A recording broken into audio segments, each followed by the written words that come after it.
So what we were talking कि del U बराबर क्या, q into V equals to क्या हो जाएगा, minus q integration E dot d r, है ना। इस तरीके से हम कर सकते हैं।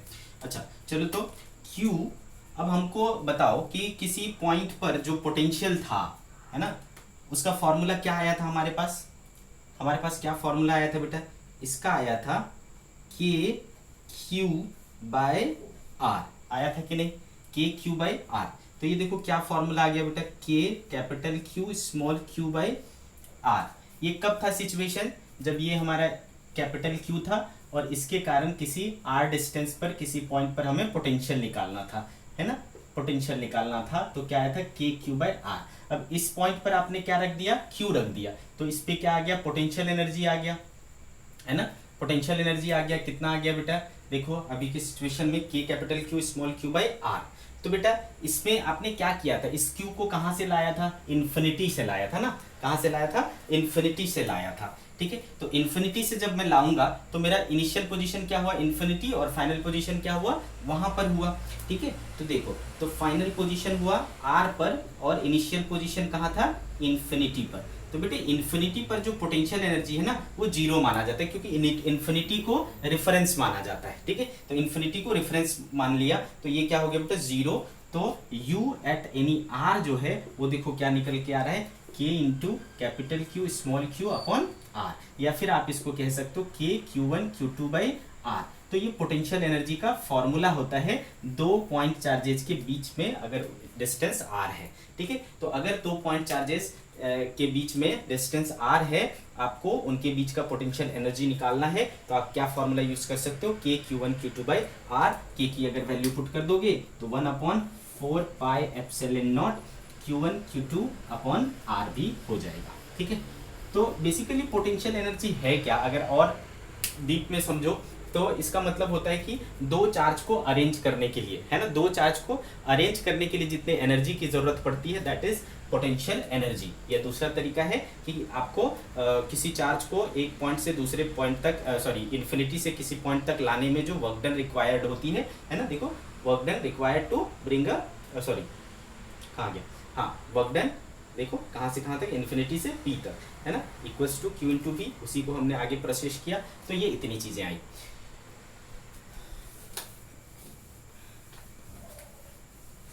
तो हमारे पास जो फाइनल एक्सप्रेशन आया ये हमें क्या दे रहा है ना, what is this expression for potential energy between two charge particles, potential energy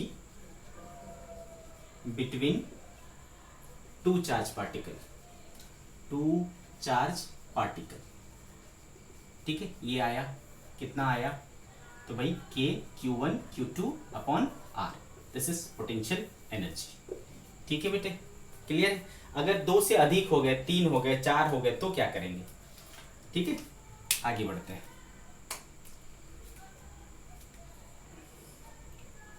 potential energy in multiple charge system, multiple charge system. इसमें आपको क्या करना है, जैसे कि मान लो एक इक्विलेटरल ट्रायंगल है, हर एक का लेंथ L है, इस पर हमने एक चार्ज रखा Q1, यहाँ पर हमने रखा Q2 और यहाँ हमने रखा Q3। ठीक है, और हमसे पूछा जाता है कि बताओ इस सिस्टम का पोटेंशियल एनर्जी कितनी है। ठीक है, तो दो तरीके से चीजें पूछी जाती है, दो तरीके से लैंग्वेज होता है। एक आपको बोलेगा कि अगर हमें तीन चार्जेस को Q1 Q2 Q3 को, है ना, एक इक्विलेटरल ट्रायंगल में अरेंज करना है तो वर्क डन कितना लगेगा, ऐसे करके बोलेगा, या फिर इस सिस्टम का पोटेंशियल एनर्जी कितना है, ऐसा बोलेगा। दोनों का मीनिंग एक ही है। ठीक है, तो क्या करना है आपको, पोटेंशियल एनर्जी कैसे निकालना है। तो पोटेंशियल एनर्जी जब आप निकालोगे तो देखो इसके बीच में कितना एनर्जी है बेटा, तो हमने पढ़ा है के Q1 Q2 होता है, तो के Q1 Q2 इसके बीच में डिस्टेंस कितना है L। इनके बीच में कितना पोटेंशियल एनर्जी, हर दो चार्ज पार्टिकल के बीच में होता है, तो इनके बीच में क्या होगा, प्लस के Q2 Q3 बाय L। फिर इसके बीच में होगा प्लस के Q3 Q1 बाय L। हो गया, ये है इसका टोटल पोटेंशियल एनर्जी। आपको तो बेसिकली क्या करना है बेटा, हर पेयर के बीच में निकालना है, हर पेयर के बीच में पोटेंशियल एनर्जी होता है, ठीक है। सिमिलरली अगर मान लो एक स्क्वायर है, ठीक है, साइड लेंथ a है, यहाँ q1 q2 q3 q4 है ना, इस तरीके से है, क्लियर। तो यहाँ पर कैसे पोटेंशियल एनर्जी निकालेंगे, तो यहाँ क्या हो जाएगा बेटा, इसके बीच में k q1 q2 bye a, इसके बीच में k q2 q3 bye a, plus इसके बीच में k q3 q4 upon a, plus इसके बीच में k q4 q1 upon a, है ना। ऐसे हो गए 4 पेयर। और कोई पेयर पॉसिबल है, यस, इनके बीच में एक पेयर बनेगा, तो इसका क्या हो जाएगा, k q1 q3 अपॉन ये कितना हो जाएगा बेटा, √2a, तो √2a प्लस, और कोई पॉसिबल है पेयर, यस ये पॉसिबल है, तो k q2 q4 upon √2a, है ना। तो देखो ये हो गया आपका टोटल। तो बेसिकली आपको क्या करना है, उसमें जितने भी पेयर बनते हैं ना, उन सारे पेयर्स को रखना है, उनके बीच में k q1 q2 by r लगाना है, और इस तरीके से आपको पोटेंशियल एनर्जी निकल आएगा, ठीक है। आगे बात समझ में।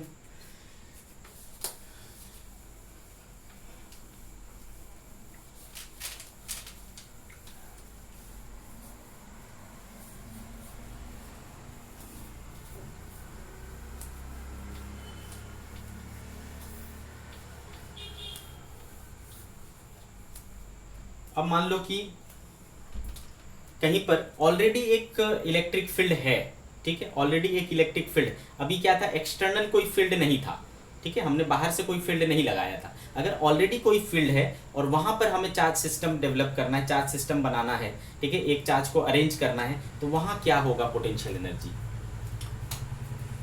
Potential energy of a charge system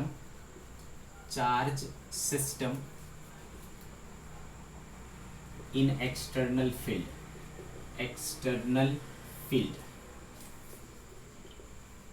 ठीक है। तो मान लो बेटे कि यहां पर एक चार्ज हमने लाया Q1, यहां पर एक चार्ज लाया हमने Q2, यहाँ का पोटेंशियल था V1, यहाँ का पोटेंशियल था V2, और इसके बीच का डिस्टेंस क्या था, R था, ठीक है। तो हमको क्या करना है, इस चार्ज को यहाँ पे अरेंज करना है। तो आप समझो कि यहाँ पर पहले कोई चार्ज नहीं था, है ना, यहाँ पर कोई चार्ज नहीं था, तो आपको पहले क्या करना है, इन्फिनिटी से एक चार्ज को ला करके यहाँ पर रखना है, कितना, Q1। तो यहाँ आपने एक Q1 चार्ज रख दिया, तो आपको पता है बेटा कि पोटेंशियल एनर्जी कितना होता है, Q इंटू V, तो आपको यहाँ पर एक एनर्जी आ गई Q1 V1। फिर आपको क्या करना है, यहाँ पर Q2 लाना है, इन्फिनिटी से आपने Q2 लाया, तो आपको पता है उसके कारण भी यहाँ पर पोटेंशियल एनर्जी डेवलप होगा, Q इंटू V, तो this time Q2 into V2 हो गया, Q2 इंटू V2 हो गया। प्लस जब सेकेंड टाइम इसको लाओगे ना, तो इसको क्या करना है, इस यहाँ पर जो है सो है ही, प्लस इसके कारण ये भी तो इसको रिपेल कर रहा है ना, इसके कारण भी एक वर्क करना पड़ेगा, वो भी क्या होगा, एनर्जी में स्टोर होगा, और वो कितना होगा, तो वो है k q1 q2 upon r। तो दिस टाइम देखो पोटेंशियल एनर्जी क्या हो गया, है ना, इतना हो गया। सिर्फ k q1 q2 by r नहीं है, ये एक एक्स्ट्रा ये सब भी आ गया, ठीक है। तो आपको समझ में आया बेटे कैसे करना है, ठीक है। पहले आपको चार्ज को यहाँ लाना है, तो यहाँ कितना एनर्जी आएगा, Q इंटू वी, यहाँ पे दूसरी चार्ज लाया तो यहाँ पे कितना हुआ, Q2 इंटू वी, प्लस इस चार्ज के बीच में, है ना, ये तो चार्ज के बीच में तो जब पोटेंशियल नहीं था तब भी था ना, है ना, तो उस वजह से आपको भी उस वजह से भी लेना पड़ेगा, काउंट करना पड़ेगा। तो पोटेंशियल एनर्जी क्या हो जाएगा, एक्सटर्नल फील्ड में आने के बाद इस तरीके से हो जाता है, क्लियर।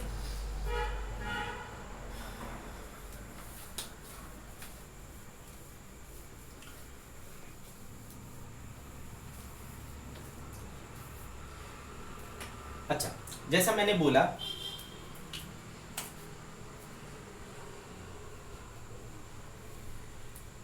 कि सिंस dv इक्वल्स टू क्या होता है, माइनस E डॉट dr होता है ना, डीवी इक्वल्स टू क्या होता है, minus E dot d r होता है। फिर हमने क्या देखा, E equal to mod of E equals to क्या होता है, minus dV by d r. ठीक है, mod of E equals to क्या होता है, minus dV by d r, ये हमने देखा। तो यहां से ये हमें क्या क्या दे सकता है, एक तो मैग्नीट्यूड दे सकता है, नो डाउट, है ना, इससे क्या मिल सकता है, मैग्नीट्यूड मिल सकता है। और दूसरा क्या चीज मिल सकता है, डायरेक्शन, है ना। हम कैसे पता करें direction, direction of electric field, finding direction of electric field, direction of electric field. ठीक है, तो बेटे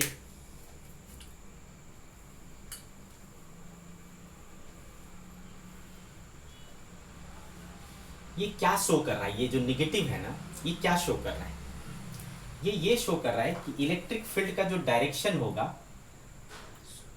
ठीक है, इलेक्ट्रिक फील्ड का जो डायरेक्शन होगा वो किधर होगा, minus of dV. Minus of dV मतलब जिधर पोटेंशियल क्या हो रहा है, डिक्रीज हो रहा है, माइनस डीवी, है ना, जिधर पोटेंशियल डिक्रीज हो रहा है उस तरफ आपके इलेक्ट्रिक फील्ड का डायरेक्शन होगा।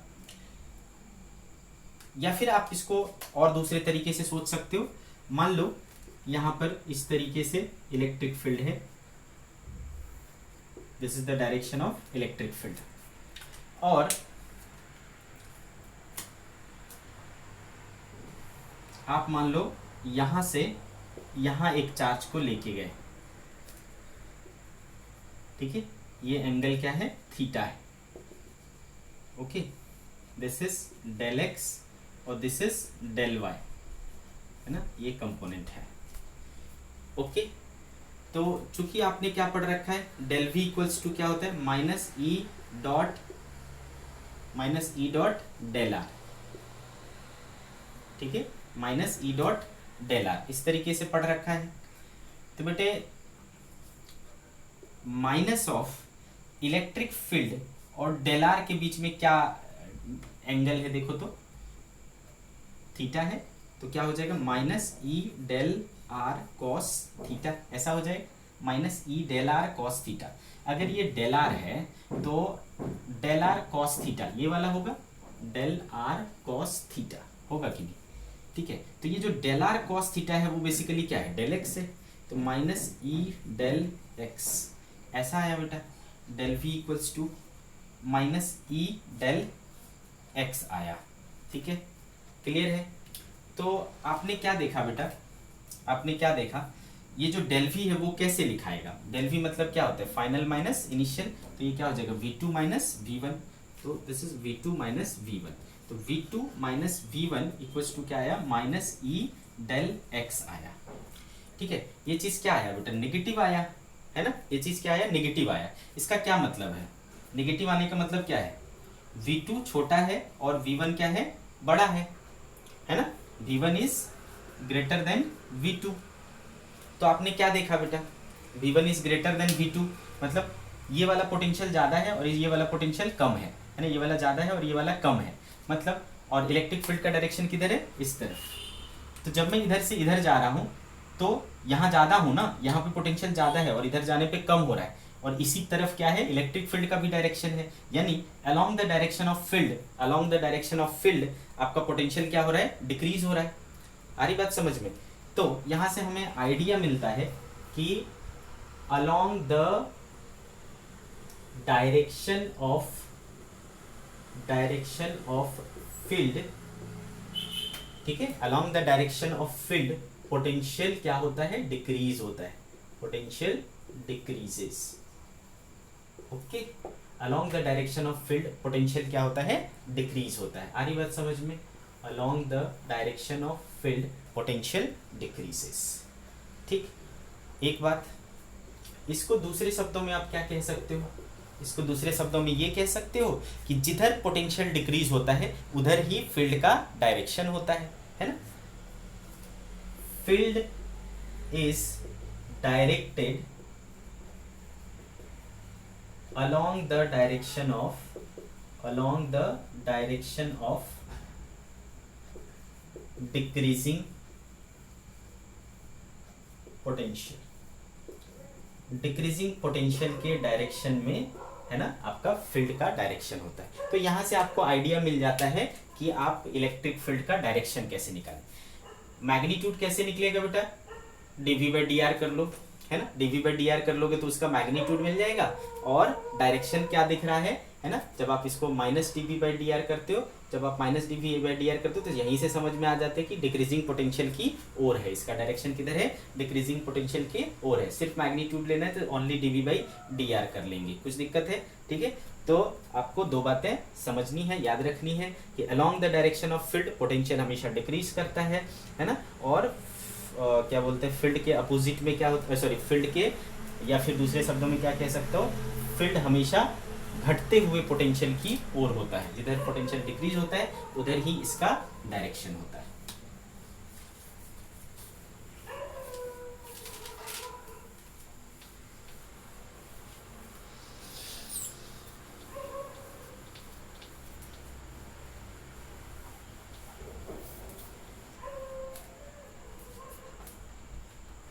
यहां से हमें एक टर्म सीखने को मिलता है, equi potential surface. Equi potential surface, ठीक है। क्या होता है इक्वी पोटेंशियल सरफेस, नाम से ही समझ में आ रहा है बेटा, इक्वल पोटेंशियल वाला सरफेस। ऐसा सरफेस जिसके हर पॉइंट पर पोटेंशियल क्या है, इक्वल है, उसे क्या कहते हैं, इक्वी पोटेंशियल सरफेस कहते हैं। Such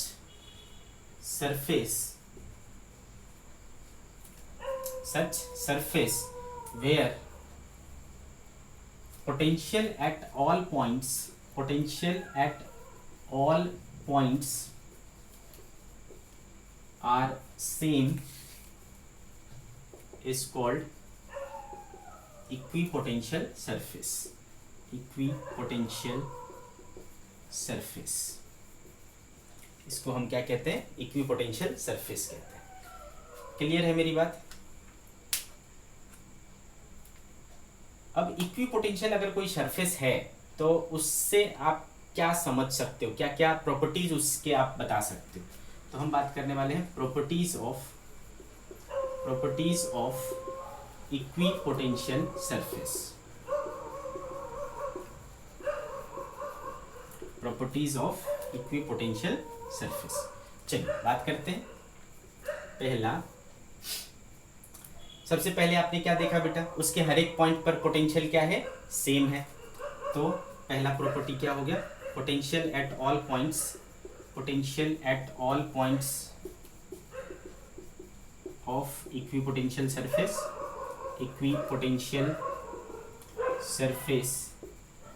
इज सेम, ठीक है। ये पहला चीज आया समझ में। सेकंड चीज, अब चूंकि हर एक पॉइंट पर पोटेंशियल सेम है तो उनके बीच पोटेंशियल डिफरेंस क्या होगा, जीरो। तो किसी भी दो पॉइंट्स के बीच का पोटेंशियल डिफरेंस हमेशा क्या रहेगा, zero. Potential difference between any two points on equipotential surface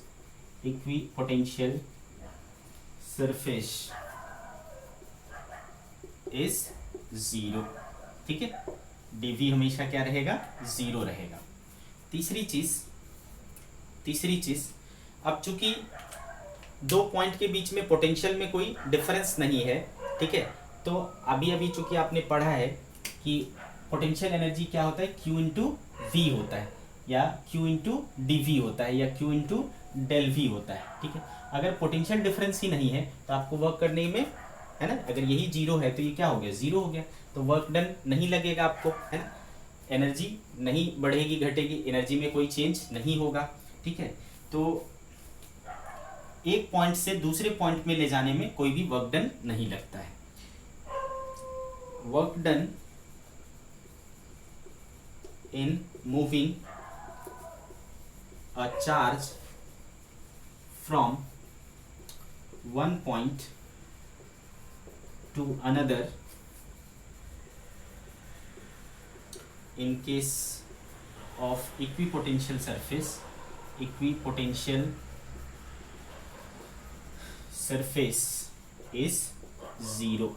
ठीक है, वर्क डन करने में आपको कुछ भी डिस्प्लेस करने में कोई भी वर्क डन की जरूरत नहीं पड़ती। ठीक है,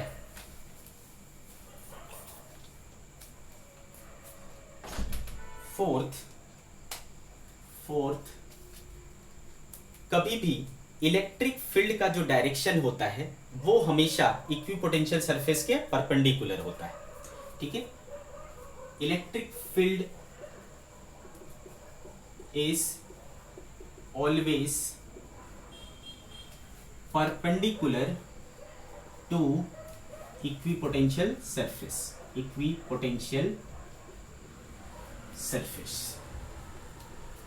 ठीक है, इक्विपोटेंशियल सरफेस के हमेशा इसका डायरेक्शन, इलेक्ट्रिक फील्ड का डायरेक्शन क्या होगा, परपेंडिकुलर रहेगा। पांचवा, इलेक्ट्रिक फील्ड का जो डायरेक्शन है एक तो परपेंडिकुलर रहेगा और उसका डायरेक्शन किधर रहेगा, हमेशा डिक्रीजिंग पोटेंशियल की तरफ। Electric field is always towards the direction of decreasing potential.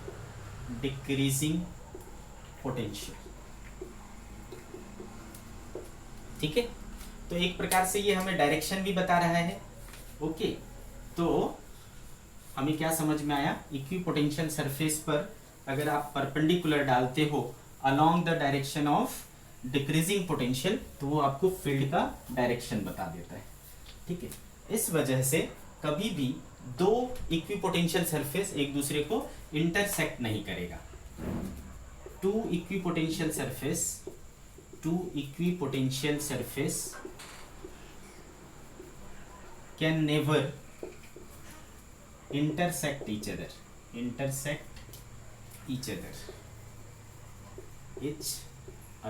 ठीक है, two equipotential surface can never intersect each other. Reason क्या है भाई, सेम रीजन है कि अगर ये एक पोटेंशियल और एक ये है ना, दोनों ने इंटरसेक्ट कर लिया तो क्या होगा, यहाँ पर दो परपेंडिकुलर संभव है, एक ऐसा और एक ऐसा, है ना, तो फील्ड के दो डायरेक्शन हो जाएंगे जो कि पॉसिबल नहीं है, तो कभी भी वो इंटरसेक्ट नहीं करेंगे। ठीक है, प्लस इक्विपोटेंशियल सरफेस कितना क्राउडेड है या कितना सेपरेटेड है इससे आपको फील्ड का स्ट्रेंथ पता चलता है। सातवां, क्राउडनेस of equipotential surface.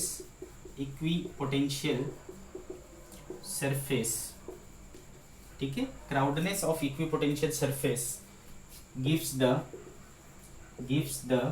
measure of electric field strength।